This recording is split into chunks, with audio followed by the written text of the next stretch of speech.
come on now. Come on, that's enough of that jazz. Crying out loud. Time is running short. We're all getting closer to the end. We got to get on here. Going. Hey, why do we carry on this myth about it being cold out? What is with this New York idiocy about cold, schmold? Going. Why? I'll sing you some cold weather ballads, Dad, here tonight. No, seriously, this is not even cold at all. Not even remotely cold. And yet, poor old New York sits here. This is the city of dynamic self-pity. How's that for a song lyric? Oh, this is the city of dynamic self-pity. The city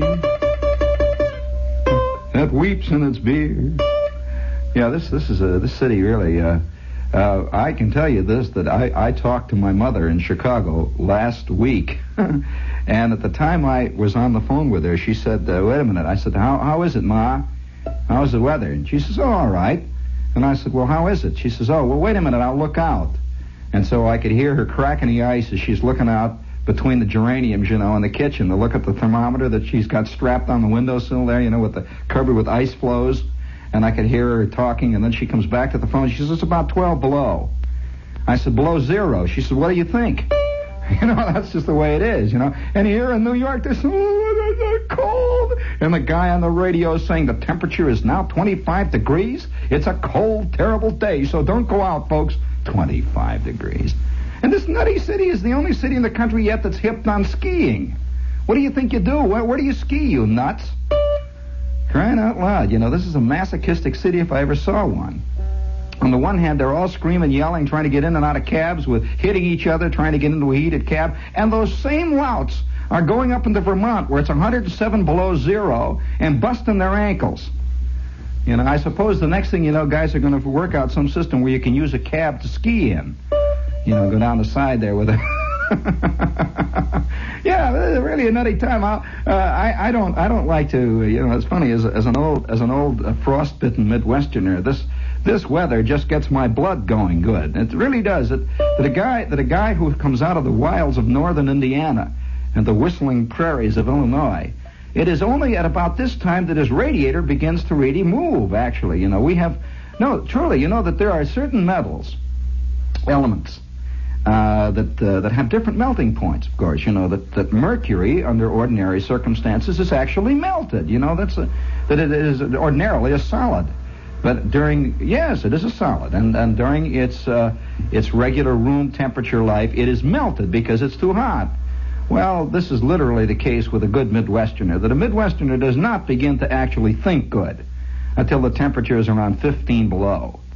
And, yes, his overload relay begins to kick in and everything starts to work. He begins to hum and sing and work it out. And I don't know whether I should tell you any really genuine cold weather stories here of that whistling prairie world out there, where they really had cold. I'll tell you one night. Now, I don't want to... this is not in the way of nostalgia because it's still cold out there. Of course, you probably heard in the news, and nobody even thinks about it out there. They have news items about it here, but out there it's just the weather report. That there was 30 inches of snow, for example, in the last 5 hours in a town in Wisconsin. 30 inches. Well, I couldn't believe it. This afternoon, I'm hearing Bruce Elliott on, and there's a little piddling little snow coming down, like a little flakes, it's a little brisk, and he's announcing all the places that are closed. They're all closing up over in Jersey, and all the meetings that were scheduled for tonight, they're not going to hold them. Well, I suspect something right away, that those people that are not going, and all those meetings that are closing up, are chickening out and didn't want to be held in the first place. They were looking for the quickest out they could get. And it's a fascinating thing. This is the land of the great cop-out. And the first flake of snow, and the entire school system of Long Island quits and goes home and watches television, which is what it always wanted to do anyway. Why don't you admit it? You're not interested in education out there, Long Island, for crying out loud.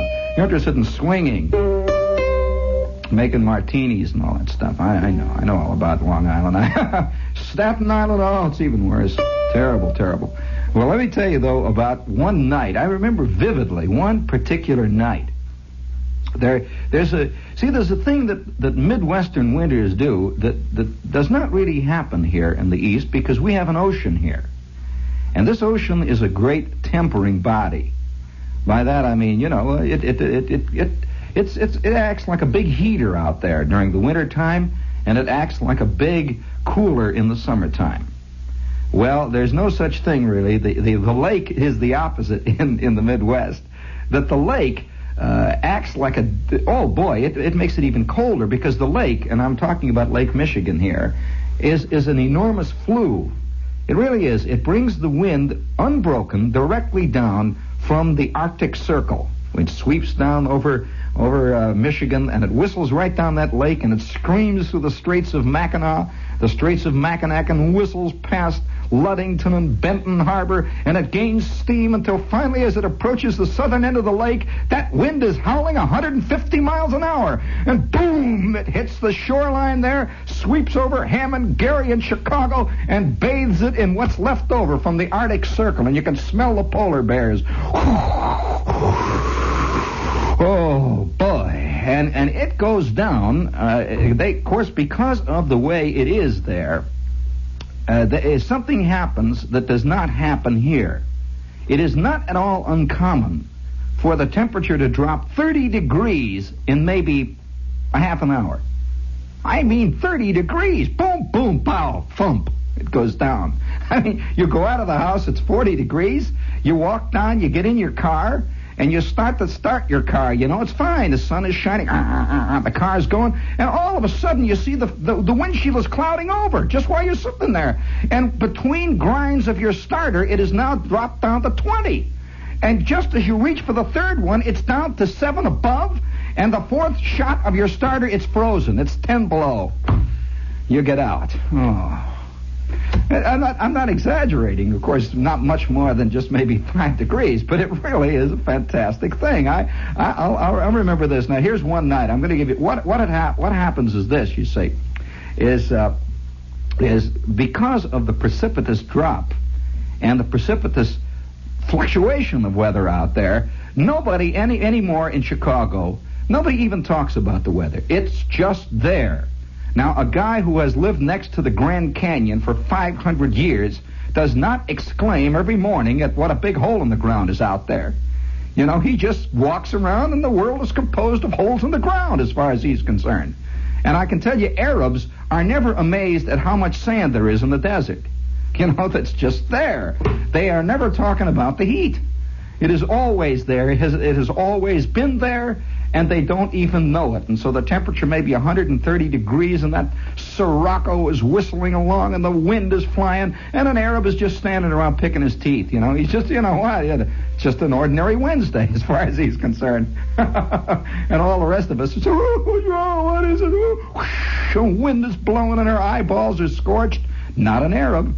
Well, and so it is with the residents of northern Indiana, which get the full blast of that wind howling down the lake and around Chicago. This is why they call it the Windy City, The lake and its juxtaposition with the prairies produces a turbulence. I don't want to go into the meteorological problems here. That means a lot of wind, and it howls and whistles in and out of the Randolph Street station like a banshee gone out of its skull. Well, on good cold winter nights, which generally do not occur in the Midwest until after the first of the year. They're just warming up now. They're just getting set for the winter. Yeah, that's true. Because the lake is a lot of water, it does keep it a little warm out there for a while in the fall. But then when the lake cools off, it cools off with a vengeance like the freezing compartment of a hot point refrigerator. It really cools off, Dad. You can see ice in that lake. Well, walking along by the mill, for example, when I worked in the steel mill, which was built right on the lake, the steel mills are sticking out in the lake.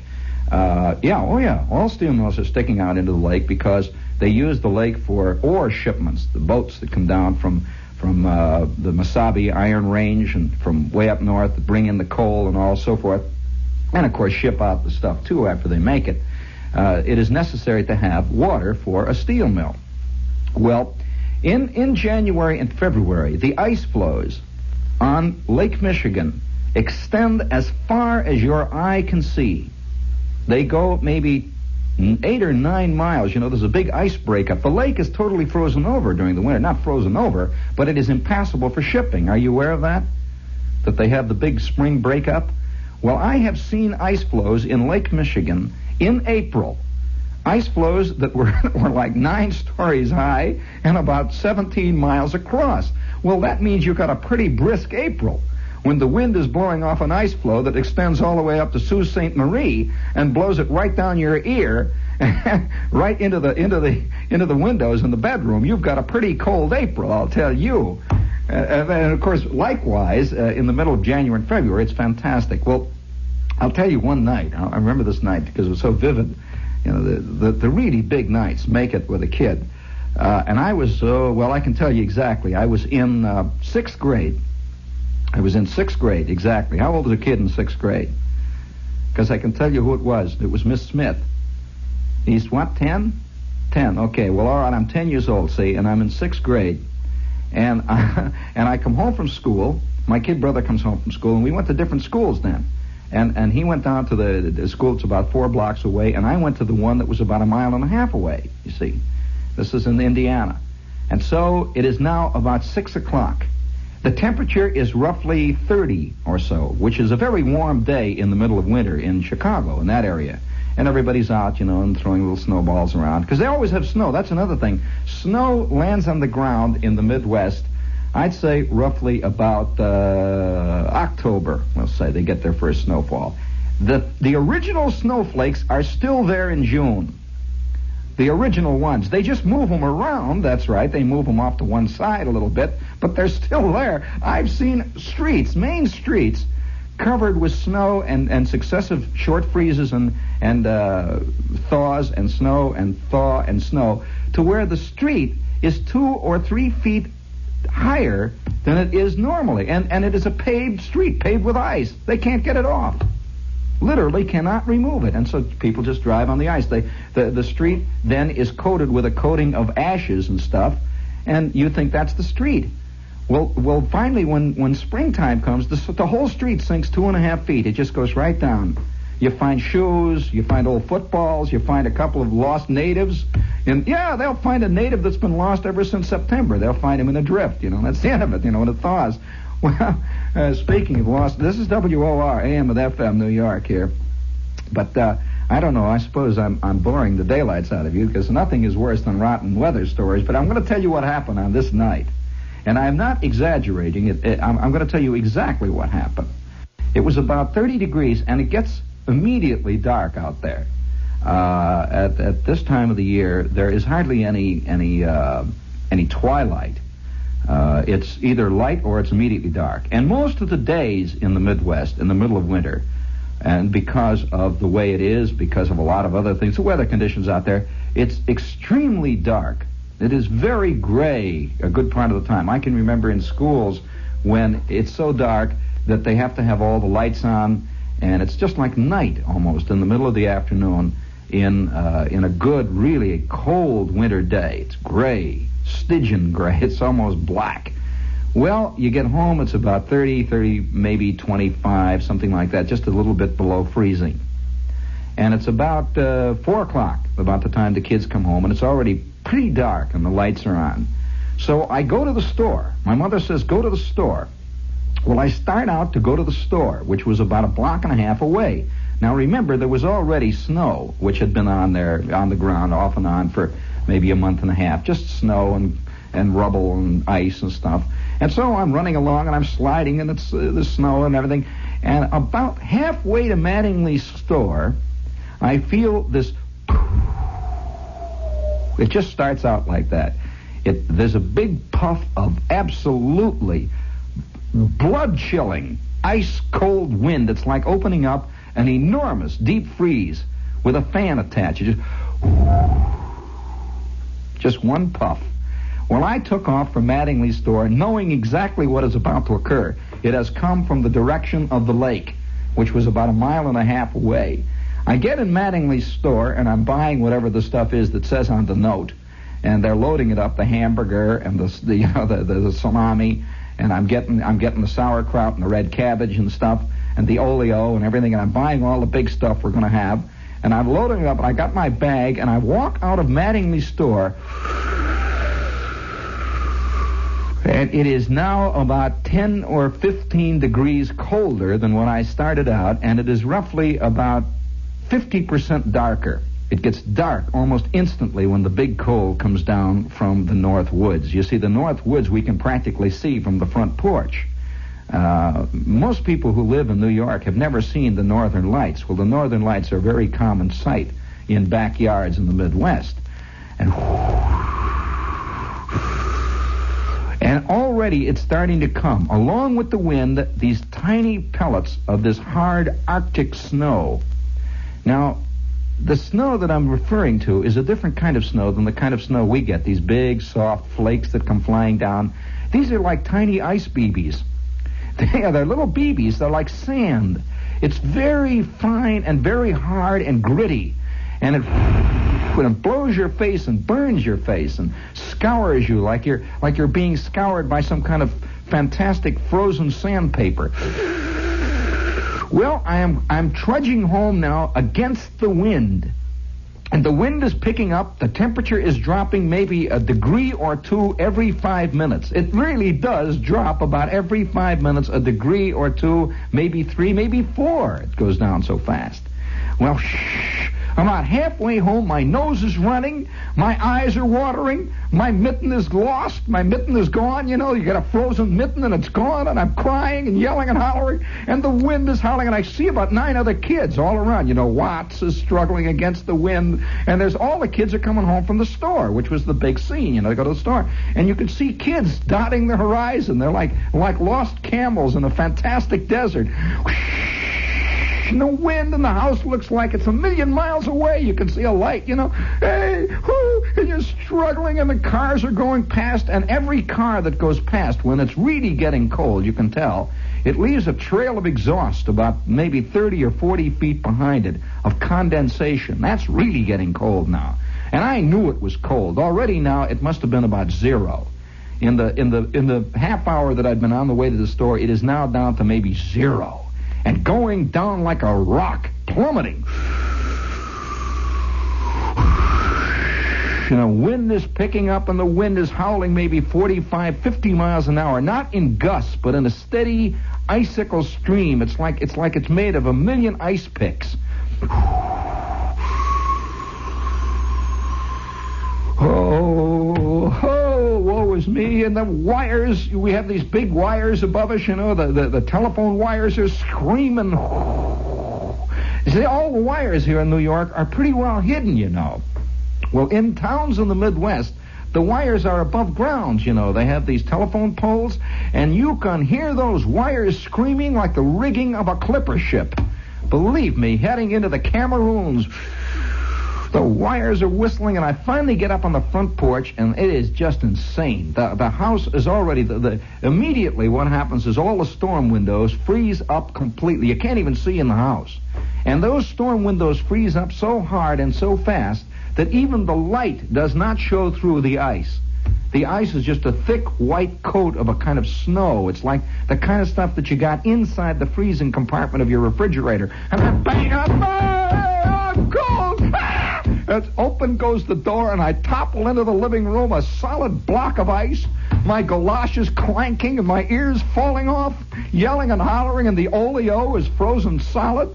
And believe me, the meat is, I had a hamburger, and the meat is frozen. Have you ever carried home frozen hamburger, you know? It started out dripping in red, and it's frozen. Well, I get in the house, and I'm yelling, ah! And my mother immediately takes off my sheepskin, which clanks and bangs, and I was wearing my helmet, you know, the leatherette helmet with the sheepskin inside. Well, it's the first time I have ever seen my goggles. You know, I had these goggles, these celluloid goggles on the top. Well, the celluloid goggles were frozen over like windshields of cars. And there, I mean, you know, she drags me in, and there I'm standing there. I don't know, I must have had about 9 times, really, I must have, now that I think back on it, because I hurt for about a week after it, I must have had at least 5 different places that were badly frostbitten. But in those days, you were just cold. They didn't immediately call the pediatrician or anything like that. They just rushed you into the john and poured hot water on you, or stood you by the radiator. That's all. You know, I stand by the radiator while I'm dripping. You know, I'm beginning to melt. So I'm standing by the radiator, and boy, it is howling out there. The wind is booming in, And just about that time, the old man arrives home, screaming, yelling mad with the Graham Page. He has been caught with half a load of Zerone. And it caught him in mid-flight, and the Graham Page arrives like a gigantic 8-wheel locomotive. There was more steam coming out of that clunker, believe me, that you got out of a roundhouse on a big Saturday night. Shoo! And the water is screaming, and the old man is hollering, "Quick, get the hot water! Oh, for God's sakes, hurry up! They're going to crack the block!" And he's yelling, and in and out of the house he's running, and you could hear the Graham is out there. He's keeping the motor running, but it's in mortal agony. You know, it's a death throes, and the water is screaming, and the old man is running back and forth, and he tears out of the back of the house, and he's bound for Anderson's filling station to get some Zerone, you know. Yelling and hollering, and he falls down the steps on the ice and into a snowdrift, and he's gone. And the old Graham Page is out there, and the wind is howling, and I'm standing by the radiator yelling and screaming because my ears hurt. And my kid brother is hiding under the he's hiding under the kitchen table watching and whimpering. Well, finally, it was wild. The snow started to come down. It then started to snow hell-bent for election. Excuse the expression, but it started to come in. The world was a solid white out there. It was absolutely solid white. You could just see it slanting, and the wind, carries it horizontally to the ground. And it's going in. We can hear the old Graham out. It's hitting on about 3 now. It's pumping the water out through its guts, through the back end, and it's you couldn't see anything. And my mother keeps running back and forth, pouring hot water into it, trying to save it. And she's got on her sheepskin and yelling, "Hurry up! Close the door when I go out! Hurry up!" Ah! Boom! And the door closes. She's carrying out a jug of water. Well, through the snow and the storm, you could see the old man approaching with 5 cans of Zerone. He's going to save the car. I mean, that's the first thing that these nuts out there think of, So he comes plodding in through the driveway and up there, and he's pouring the Zerone. Well, the car was already pretty sick, He's pouring the Zerone. Every time he'd pour in the Zerone, it would spit it out. He's pouring it. He's, for crying out, give me a blanket, quick, a blanket. He's putting blankets on. I don't know why they put blankets on cars, but that was a big thing, to put a blanket. So the old man is running and ripping the blankets off the bed. We're here. We are the people, the devil with the people. He's going to save the Graham. So he's running out, putting blankets and comforters and everything on the hood. Well, in the meantime, the snow is starting to come down. It is really coming down. Well, my father realized immediately what was about to happen. He puts the car in gear. He didn't care whether she was knocking, roaring, steaming, and drives it right straight into the garage. He just drives it in there. The steam is hissing out, and he turns it off, piles up the blankets on it, runs for the house, and the wind is really coming down. And before he goes, he slams the door as hard as he could on the garage, gets up into the house, and we sit in the kitchen. All of us are sitting. The old man is purple with rage. If there's anything that makes a Midwesterner mad, it's when his car freezes up. You see, because they all, like everybody else, push their luck. Ever since Thanksgiving, he figured he would go in and, all right, see. And all he had was a few drops left from last year.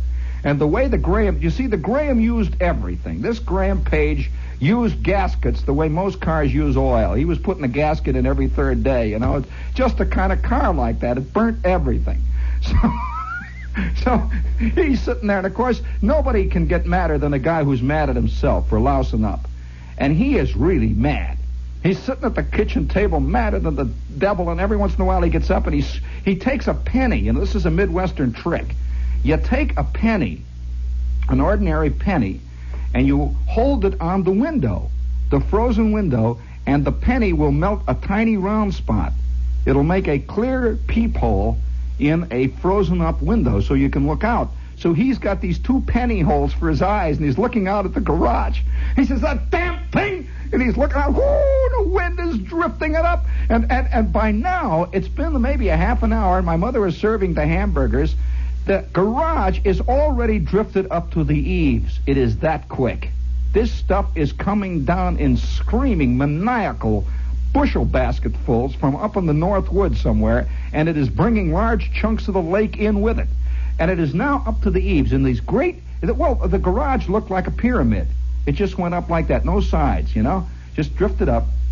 and it continues and continues, and the wind is screaming and howling now, and the snow is coming down, and we are now looking out of the front window. I'm going to describe a sight that is emblazoned in my mind. When you talk about great winter nights, about a block and a half from our house, there were streetcar wires. You know, the streetcars went past there. They had an interurban electric. The North Shore, as a matter of fact, is what it was. In the South Shore, they had these big interurban trains that still run in Chicago. And they're electric trains. Well, about a block from our house, these wires were becoming covered with this fantastic coating of frozen ice and snow. Have you ever seen pictures of ship rigging? When a ship has come in from the North Sea? Well, these wires were covered, and they were breaking. And every time one would break, there would be a tremendous explosion. It would just light up the whole sky like an enormous fireworks display. It would go, and this great arc. And the wire, of course, would fall down in the snow and would just explode when it hits the snow, because this is very, very high amperage voltage that is laying around there. And, of course, everything is stopped now. And these wires keep breaking, and about a half a mile from our home, across the big prairie, was a series of high-tension wires that carried 30,000 volts over to the refineries. Well, now, these are the big towers, you know, the great big steel towers. You see them over in Jersey over there. Well, these towers, Dad, started to go down. They were going down in the combined rush of wind, ice, and snow that had hit. It was now about 8:30 or 9 o'clock. Nobody's asleep. The wind is piling up that snow. And looking out of the front window of our house, we had a terrace. And we had a big front porch, and the steps went down. There were about 7 or 8 steps down to the lawn. And then the lawn went down, and then there was another 6 or 7 steps down to the street level. It was one of those terrace things. Now our porch is just level with the street. That is covered, Dad, all the way to Stryker's house across on the other side. Stryker's house was right up to the windows on the first floor by now. And it is in great peak drifts, just reaching straight up and down like an enormous white sea. And that wind is screaming, and it's laying horizontally. The snow is coming in great rolling gusts. Have you ever seen tumbleweeds? Well, one of the surprising sights in a real snowstorm is what they call rolling snow. Rolling snow is, I suppose, the equivalent of rolling snow is spume in the ocean. Spume. Have you ever seen the wind whip up the water so much that the water looks like it's smoke? It goes, it rolls over the ocean. Well, you see great rolling waves of snow, just literally rolling, just. And it's not really drift snow. This is the way the snow, it's like snow that is coming down at an angle and then hitting the ground and then bouncing up and going on until it gathers a kind of puff of smoke. It's like waves of snow rolling along over the ground. Oh, boy, it's an insane sight when you get a 50 and a 60 mile an hour wind howling along. Well, at about that time, I would say it was about 9 o'clock. And the big towers, we saw 2 big towers go down with a fantastic roar, gigantic explosion. And someplace, they cut the electricity. They had to cut it all. And all the lights went out in the entire town, just like that. Boom. Dead silence. Except for that wind. And immediately, you know that in the Midwest, everybody has a drawer down in the cupboards in the kitchen, a drawer that's got all that stuff, and among all the stuff, among the string, they always have about 9 emergency candles for exactly this, these white candles that they buy. So immediately my mother is running for the candles.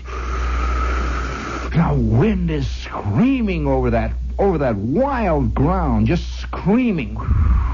And it is pitch black. You cannot see a light now, of course, for miles around. And then gradually you begin to see the candle, just a little tiny candle. And you see people peeking out of these tiny penny holes, once in a while. And you see then, and this is probably the most spectacular sight, you see where guys have abandoned cars. And as far as you can see along the roads, and this is not a wild country town. As far as you can see along the streets and the roads, you just see these little tiny hills that are barely discernible, just a little bump, and you know it is a car that somebody has abandoned. If he was lucky, there were at least a half dozen people caught in cars, by the way, who had to be rescued maybe 2 days later, actually stuck could not get out. They couldn't open the doors or anything. It was frozen. Their cars were frozen stiff. They said, we'll pull over to the side of the road, and by the time they pulled over to the side of the road and rested for 10 minutes, the car was covered up. That's the kind of snowstorm it was. Well, by now, the ground is just like, it's level, and you can just see the roofs of houses as far as you can see, and it is now covering our porch and is right up to the windows and drifting down sort of gray rolling drifts. Our driveway, which was between our house and Bruner's house, which had been like a chasm, an actual chasm, between the two houses, and it was down below the level of the lawn. It was one of those down with the little concrete abutment, It was disappeared completely. The snow in the driveway must have been 10 feet deep, at least, in the driveway, because that was like shoot, it caught it all. Well, we're sitting there, and the wind is screaming in. And by that time, we're getting ready to. Kids are starting to cork off, and once in a while you'd hear the dull thud of a telephone pole going down out there. Yeah, everything went off. As a matter of fact, the radio completely conked out. There were 4 or 5 antennae blown down. The big antenna, WGN, a couple of others, just absolutely, that was it. They just went off the air. They were blown off the air. They lost their current, everything. It was a fantastic blizzard. Well, by about 10 or 11 o'clock, the temperature stood at roughly 25 below zero. It had dropped from about 25 or 30 degrees at 3:30, 4 o'clock in the afternoon until now. Just a few hours later, it had dropped about 50 degrees. That is a drop. And with that wind and with that strange buckshot snow, you really had yourself a gas. Well, of course, we're trying to go to bed. Well, by that time, there is a new complication. I don't know whether you've ever lived in a house where all the pipes are frozen. Well, that complicates a lot of things. We don't even have to go into that. Everything was frozen in the house. And then the final kicker, the final irony, the wind was coming in and icing up so much that in some nutty way it was icing up everybody's chimneys. We had chimneys, sticking up, and it was icing it up. It was doing something, and blowing, the wind was coming down into the furnaces. And so the old man suddenly gets panicky at about 10 o'clock because coming out of the hot air registers is great yellow puffs of coke smoke. Oh, he's running down in the basement. Hey, it's done. Hey, boom, boom, boom. He's hollering. He can't figure it out. What his first reaction when the furnace did anything was to grab the big handle on the side and shake it and start hitting it with the poker. That was his first reaction. Well, the more he shook it, the more the smoke is coming out. And we're up in the front room, and the smoke is coming out and puffing around. You can't open the windows. And the old man has said, what am I going? Hey, for crying, what? Will you work the damper? It's the damper. Get the damper. Well, we had a thing called the damper, which was behind the kitchen door. It was a kind of a thing, you'd move it. It said damper on it or something. You ever hear of such a thing? Well, we're working the damper. He figured it was the damper then. So my mother's up there working the damper, and with that, a giant puff of smoke comes out of the chimney and out of the furnace and out of all hot air registers, and it's even worse. And the old man says, will you quit fooling with the damper? Her crying out loud. Boom, boom. And the furnace goes boop, makes a big belch, boop, and it kind of blows up. Have you ever seen a furnace blow up? It went bloop. And the old man is screaming and yelling down in the basement. And the only thing he can figure to do is to put out the fire, which is what he proceeded to do. He got about 4 buckets of water out of the basement clothes. We had these big clothes things down there. He gets about 4. Push! That's it. He says, I figure it's better to have the fire out and freeze than to get gassed. And there it is. The fire is out. Yellow smoke is hanging in the draperies. It's hanging in the bedroom in the John. And next door you can hear Mrs. Bruner yelling at Mr. Bruner. The same thing has happened. You can hear him yelling and hollering. And Mrs. Bruner then breaks a window and yells over to our house and hollers, is your house warm? Can we come over? Their house is cold. Everybody's house is cold. It's about 30 below zero now. Well, all I can tell you is this. No electricity. The pipes are frozen. The furnace has conked out. You never saw more stuff piled on beds to try to keep warm. Everybody is huddled in the front bedroom with every coat, every piece of junk out of the closets. Guys are wearing tennis shoes on their ears. You know, the whole thing. Everybody is sitting there, and they take the bedclothes off. They got everything piled up. It's like that. Everybody's piled under a great big pile of stuff. It's like moles, and the wind is screaming and hollering out there all night long. And all I remember as a kid finally falling asleep under 17, maybe 18 pounds of daybed stuff, you know, with big cretonne curtains, and everything was piled up. The rug was on top of us. And finally, my mother had a great gambit. She would take all the papers, our newspapers, and put them inside. You know, you put them inside of your pajamas. You ever seen that trick? She would line us with newspapers. So, yeah, I mean, sure, it works great. So we line up with newspapers. You put your bathrobe on. You put your football suit on. You put your baseball suit on. You put your pongee long johns on. You put your helmet on. You put everything on. You put your sheepskin on. You put the whole scene. I had everything on, and then finally I'm asleep there in the comforters. That's all I remember. Well, the next morning, there it is. The wind has stopped, and the sun is out as brilliantly as it's ever shone. In fact, this is what generally happens out there after a blizzard. That sun comes out. Well, of course, immediately the kids are out looking out at the world, you see, and it's about 5 o'clock in the morning, and I do not know how to describe to you the feeling of an Indiana house at 5 o'clock in the morning after the furnace has been out for 8 or 9 or 10 hours, and the wind has been blowing down the eaves. The wind has been blowing in every possible crack and crevice. Even the mice were huddled around us, just hanging on to us for protection. It is so fantastic.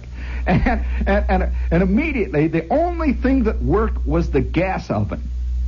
And so my mother is out there with the gas oven going, and the entire family is standing around the oven, and we're just standing there with the heat going like mad. And what do you think we're doing? Well, I'll tell you what we're doing. There was not even the slightest thought of not going to school. No. I mean, you go to school, you know, that's it. And here I was about, well, you know, a kid of, 10? I was about 3 feet 7, and my kid brother was about 2 feet 6, and so so we put on our long black stockings, about 4 pairs of them. We put on 2 pairs of long johns. I put on 4 sweaters, 3 pairs of corduroy pants, including the one that had the twigs growing out of it. I put on my woolen socks that I used in gym. I put on my tennis shoes. I put on over them my galoshes, and over them I put on another pair of woolen socks. I put on my earmuffs, my leather helmet. I put on my sheepskin coat. I must have weighed at least 250 pounds. And for a 56-pound kid, that's a lot, you know? And so at that point, I am propelled. I go out the front door, followed by my kid brother. Well, all I can say is that I burrowed all the way to I literally burrowed. I'm telling you the truth. There was no question about it. All the kids are just burrowing their way like worms through gigantic walls of ice. And it's funny how people were. They never thought in terms of the kids freezing on their way to school, and they forget it. We'll never see you again. They just went. And there's that brilliant sunshine out there. It's about 7:30. The kids got to be to school by 8, and I am down in the snow burrowing. My kid brother is burrowing to the left, and I am burrowing to the right. And all around me, in the great walls of ice, I could hear other kids, maybe 40 or 50 feet away, burrowing. Just burrowing. You could hear ice chipping and kids sniffing and crying, but burrowing their way towards the geography class, burrowing and chopping. Well, it must have been like 11:30 or 12 o'clock, or maybe even 1 o'clock by the time I finally arrived at school. I got at school, and there must have been maybe 100 kids out of maybe 700 or 800 kids that were supposed to be there. There were 100 kids who had arrived, but it was not that these kids were not coming. Everyone knew they were on their way, you know. They were burrowing their way. So I'm sitting in the class there. Miss Smith, who was a 6th grade teacher, she says, well, I guess we might as well send you kids home. The kids, okay. They get up. They put on everything that they have just taken off. They go out and start burrowing home. That was all there was to it. You burrowed home. Well, as far as you could see was this gigantic snow. Everything stopped completely. The wires were down.